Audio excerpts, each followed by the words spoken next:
Reseeding a brown patch before you know why it died is like repainting a ceiling while the roof is still leaking.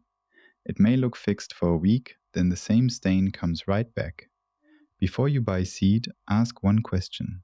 Is that grass actually dead, or is something still attacking the roots, the soil, the water pattern, or the light? A dead-looking patch can come from dry sprinkler coverage, compacted soil, dog urine, foot traffic, too much shade, fungus, grubs, or roots that never had a chance to grow deep. Here is the quick first check. Grab the brown grass and tug. If it lifts like a loose carpet, look for missing roots or insects. If it stays firmly attached, check the soil moisture, the patch shape, and what is happening around it. The cheapest repair might not be seed yet. It might be fixing the reason seed keeps failing. Brown grass blades are not a death certificate. Grass can look completely cooked on top, while the growing point at the base is still alive, especially when the lawn has gone dormant to survive heat, drought, or seasonal stress. The part that matters is the crown. That is the small growing point right at the soil line, where the blades meet the roots. Pull a few brown blades apart and look down near the base. If the crown is firm, pale, greenish, or even slightly white, that plant may still recover when the stress is corrected. If the crown is dry, shriveled, black, or missing, that section is likely dead. Now check the roots. Use your fingers, a screwdriver, or a small hand trowel to lift a plug from the edge of the patch. Healthy or recoverable roots are usually firm and light-colored. Dead or rotting roots may be dark, mushy, short, or barely there. If the grass peels up with almost no resistance, the root system has failed. Compare the middle of the brown patch to the outside edge. The edge often tells the story better than the center. If the outer plants still have firm crowns and some live roots, the patch may be expanding from a specific cause. If the whole area has weak roots and the soil is dry, compacted, or waterlogged, reseeding without fixing that condition will not hold. Region matters too. In many northern lawns, cool season grasses can turn straw-colored during hot summer weather and still come back when temperatures drop and moisture returns. In many southern lawns, warm season grasses naturally brown during cool weather, then green up when the soil warms again. The calendar and your grass type change what brown means. So before you rake it out, give the patch a root and crown test. If the crowns are alive, focus on recovery. If the roots fail, the real problem is probably not the seed. It is often hiding underneath the surface. A weak root zone leaves fingerprints you can feel. Step on the edge of the dead patch and compare it with healthy turf nearby. If the soil feels hard, slick, or crusted, the problem may be less about seed and more about a root system that cannot push through the ground. Use a small shovel to cut a square on the edge of the patch, then lift it gently. Healthy turf usually holds together because roots stitch the soil into a mat. When roots are missing, the grass separates easily, and the soil may crumble away or stay in a dense block with only short roots at the surface. That easy lifting can point to white grubs, especially when the sod peels back like a loose carpet. Do not treat based on that clue alone. Pull the turf back and look through the top few inches of soil for the grubs themselves. They are pale, curved larvae with brownish heads, often tucked near the root zone. Count what you find and compare it with your local university extension threshold, because the number that justifies treatment depends on grass type, season, and region. If you find only 1 or 2 grubs or none at all, keep digging for the real cause. Compaction often creates dead patches without any obvious insect damage. Look for thin turf along sidewalks, driveways, play areas, and mower paths. These spots get repeated pressure and the soil loses pore space, which roots need for oxygen and water movement. A soil plug makes compaction easier to see. Pull a core from the dead area and one from healthy turf. In compacted ground, the plug may look dense, smooth, and tight, with few visible channels. Roots may stop in the top inch instead of traveling deeper. After rain or irrigation, water may puddle on the surface because it cannot move down fast enough. That matters because new seed has tiny roots and almost no stored energy. If the old lawn failed because the soil is sealed, waterlogged, or oxygen-starved, Fresh seed walks into the same trap. Loosening the soil, improving drainage, reducing traffic, or aerating at the right time may come before any seed touches the patch. Sometimes the patch is not hungry for seed. It is starving for air, drainage, and roots. Before you blame the seed, watch where the water actually lands. A dead patch that keeps coming back may sit in the dry strip between sprinkler patterns, or it may be getting blasted so often that the leaves stay wet long enough for disease to move in. Established turf usually does better with deeper, less frequent watering than with quick daily sprinkles. The goal is to wet the root zone, then let the surface dry. How often that happens depends on your soil, recent rainfall, grass species, heat, wind, slope, and local watering rules. Sandy soil dries fast. Clay soil may hold water longer, but take it in slowly. A shady patch may need less than the sunny strip by the driveway. Timing matters just as much as amount. Early morning is usually the best irrigation window because water has time to soak in before the hottest part of the day, and the grass blades can dry after sunrise. Watering in the evening may look efficient because there is less evaporation, but wet leaves sitting through the night can create the kind of conditions many lawn diseases use to spread. To test the pattern, use catch cans or any straight-sided containers that are the same size. Place them across the dead area and the healthy turf around it, including a few near sprinkler heads, a few halfway between heads, and a few at the edges of the spray. Run the irrigation for a normal cycle, then compare the water depth in each container. If one can is nearly empty while another is full, the problem is not your watering schedule, it is distribution. Look for a clogged nozzle, a tilted head, a sunken head blocked by grass, a head spraying the sidewalk, or poor overlap between sprinklers. The dry can shows where roots are being shorted. The overflowing can shows where water may be pooling, washing nutrients down, or keeping leaves wet too long. Do the same test in the zone that covers the patch, not just the nearest sprinkler. Irrigation systems often divide a lawn into zones, and one weak zone can create the same dead shape every summer. Mark the dry and wet spots, make the adjustment, then test again. Water can rescue turf or set up the next failure. The pattern tells you which one is happening before you spend money on seed. A patch that expands during sticky weather may not be a seed problem at all. It may be brown patch, a fungal disease that becomes more active when warm temperatures, high humidity, and long periods of leaf wetness line up. This is especially common on susceptible cool season lawns, including tall fescue and perennial ryegrass. The grass may look like it is drying out, but the timing gives the clue. If the damage gets worse after muggy nights, heavy dew, evening watering, or several cloudy wet days, disease moves higher on the suspect list. Brown patch often appears as irregular areas instead of a clean, evenly dry zone. In the morning, you may see a darker, grayish, smoke ring-like edge around the patch before the grass dries. The turf inside the patch may thin and collapse gradually, with some blades still alive, rather than turning into one perfectly dead mat all at once.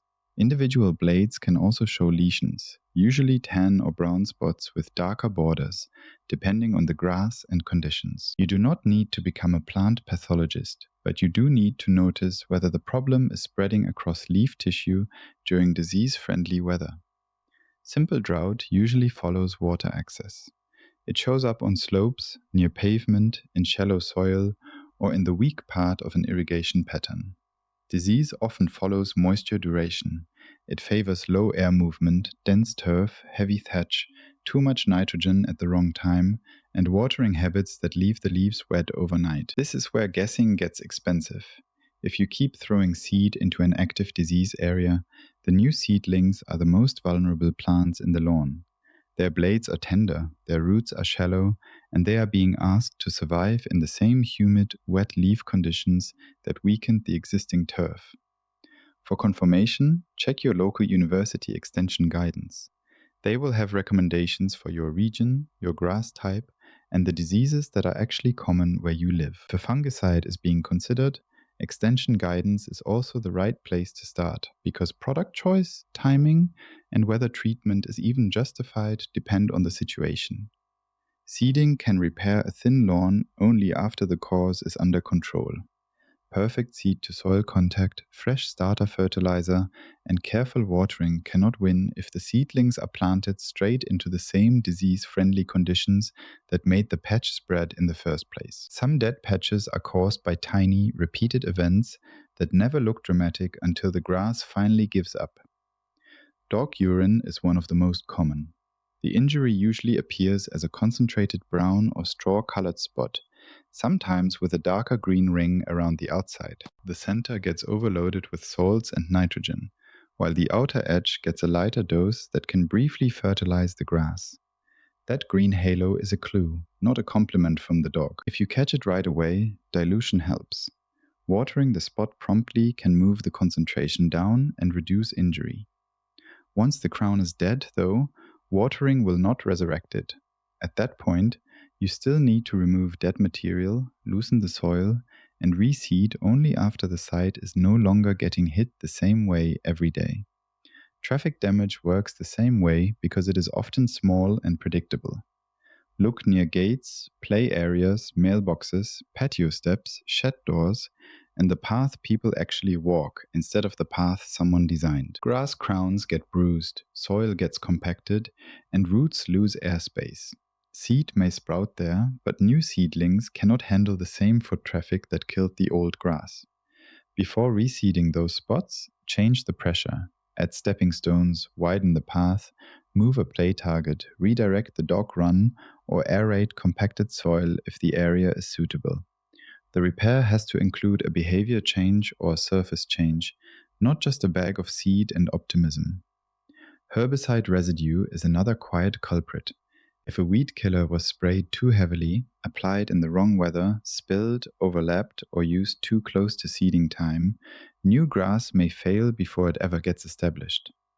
Some products have waiting periods before reseeding, and those waiting periods change depending on the active ingredient, grass type, and application rate. This is why the label matters. It is not decorative legal wallpaper. It tells you where the product can be used, how much to apply, and how long to wait before planting seed. If you ignore that part, the lawn is not being mysterious when the seed fails. Small patches deserve detective work because the cause is often sitting right beside them. A gate latch, a favorite bathroom spot, a shortcut across the yard, or last month's weed spray can explain more than the seed bag ever will. Seed is not a magic apology letter to the lawn after the site has been abused. The hardest dead patch to fix is the one where grass was never the right plant for that spot. Heavy shade is the classic example. A thin area under a maple, oak, or dense evergreen is not just missing sunlight. It is also competing with a large tree root system that is taking water and nutrients before young grass roots can use them. Even a good shade seed mix has limits. Grass still needs enough light to make food, enough space for roots, and enough airflow to dry the blades after rain or dew. This is why some shady patches germinate, look promising for a few weeks, then fade back out. The seed was not fake. The site could not support dense turf. In that situation, the real repair might be selective pruning if the tree can handle it and it is safe to do. It might be switching to a more shade-tolerant grass mix. Or it might be admitting that mulch, a shade garden, or a ground cover will look better than a permanent struggle with weak grass. Water problems create the same kind of false hope. If a low spot holds standing water after storms, if a downspout dumps onto the lawn, or if compacted clay stays soggy for days, roots can suffocate. Grass roots need oxygen in the soil.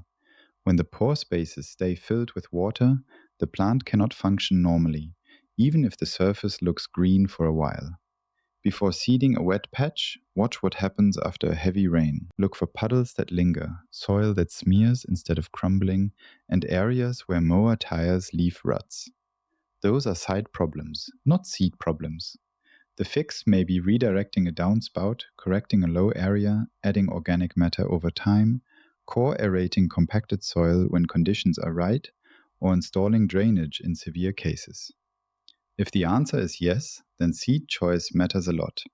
If the answer is no, the best repair is changing the site or changing the planting. Once you know the patch is not being defeated by shade, tree roots, standing water, or soggy soil, then it is worth moving to the next step, choosing the right grass for your region. The next mistake is buying seed before you know whether your lawn is a cool season lawn or a warm season lawn. In the northern part of the country, most lawns are cool season grasses. That usually means Kentucky bluegrass, tall fescue, perennial ryegrass, fine fescue, or a mix of those. These grasses grow strongest when temperatures are moderate, especially as summer heat starts to fade. That is why late summer into early fall is usually the most reliable seeding window for cool season repairs. The soil is still warm enough for germination, the air is cooler, and young grass has time to build roots before winter. If you seed those same cool season patches in the middle of summer, you may get germination, but the new seedlings are immediately thrown into heat stress, dry soil, disease pressure, and heavy watering demands. Spring seeding can work in some situations, but it gives the grass less time to mature before summer arrives. For many northern lawns, fall is the safer bet. In the southern part of the country, many lawns are warm season grasses.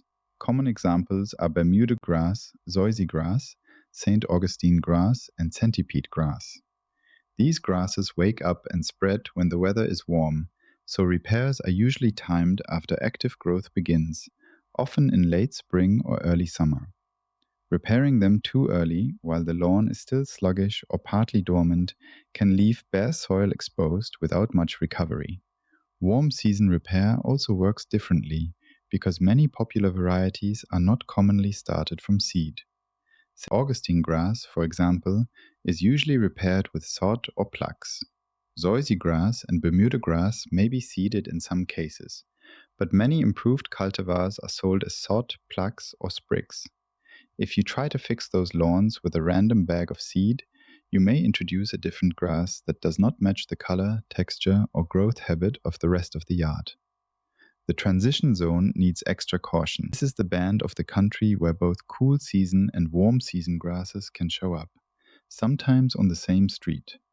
A calendar from a northern lawn video might be wrong for your Bermuda grass. A southern repair schedule might be wrong for your tall fescue. Identify the grass first, then choose the repair method and timing. Before you spend money on seed, plugs, or sod, match the repair to the grass that is already there. The right calendar starts with the right species. Once you know what grass you are repairing and when it should be repaired, reset the patch before anything new touches the ground. A dead spot often has a layer of matted stems, old roots, dried clippings, and loose debris sitting on top of the soil. If seed, plugs, sprigs, or sod are placed on that blanket, roots struggle to reach real soil and the repair dries out faster. Rake the area hard enough to pull up dead material, but not so hard that you tear into healthy turf around the edge. If the dead patch peels up like a rug, remove it. If you are using sod, cut the dead section cleanly and get the base level so the new piece sits even with the surrounding lawn. If you are using plugs or sprigs, clear enough space for them to touch loosened soil, not old thatch. Next, check the soil surface. Compacted ground can feel firm, shed water, and keep new roots shallow. In a small patch, scratch the top layer with a rake or hand cultivator. In larger compacted areas, core aeration may be the better reset because it opens channels without pulverizing the whole lawn. Skip aggressive disturbance if nearby grass is only dormant or if an active disease problem is present, because tearing up stressed turf can spread damage. Then, fix the reason the patch stayed too wet or too dry. Watch the irrigation run. A sprinkler head may be blocked, tilted, clogged, or throwing water past the spot. Runoff from a downspout, driveway, or slope may be drowning the area. A shallow low spot may need soil added and leveled before repair. If the site still collects water, bakes dry, or gets missed by the sprinklers, new grass is being planted into the same failure. Only after the dead mat is gone, the surface is opened, and the water problem is corrected, does the famous seed-to-soil contact step really matter. At that point, the repair is no longer sitting on top of the problem. It finally has a clean, prepared place to root. Now the planting step has to match the repair method. If you are seeding, the seed belongs on loosened soil, not buried under a thick layer of compost and not sprinkled across dead grass blades. Spread it evenly, lightly rake it so some seed settles into the surface, and press it down with your foot, a roller, or the back of a rake. That firm contact is the payoff. Cover only enough to protect the seed and hold moisture. A thin dusting of clean top dressing can help, but a heavy blanket can block light, hold too much water, or leave seedlings stretching through loose material before they ever root. For warm season lawns, seed is not always the best repair. If you are using plugs, sprigs, or sod, the rule is tight contact with prepared soil. Set plugs into holes that fit closely around the roots.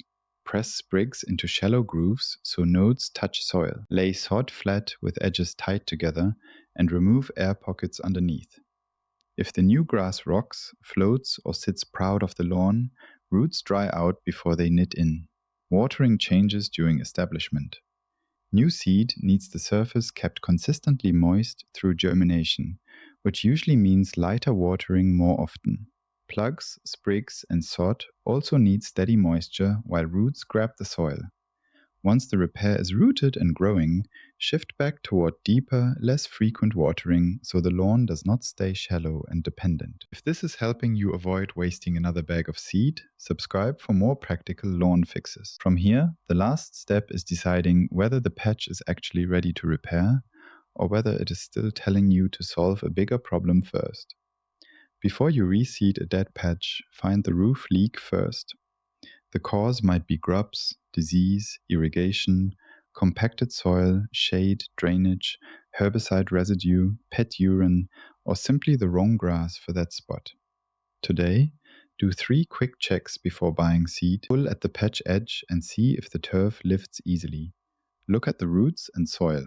Then run a simple catch-can test while the sprinklers are on, so you know whether that area is actually getting water. Use your local university extension for timing, disease confirmation, and pesticide decisions. Thanks for watching.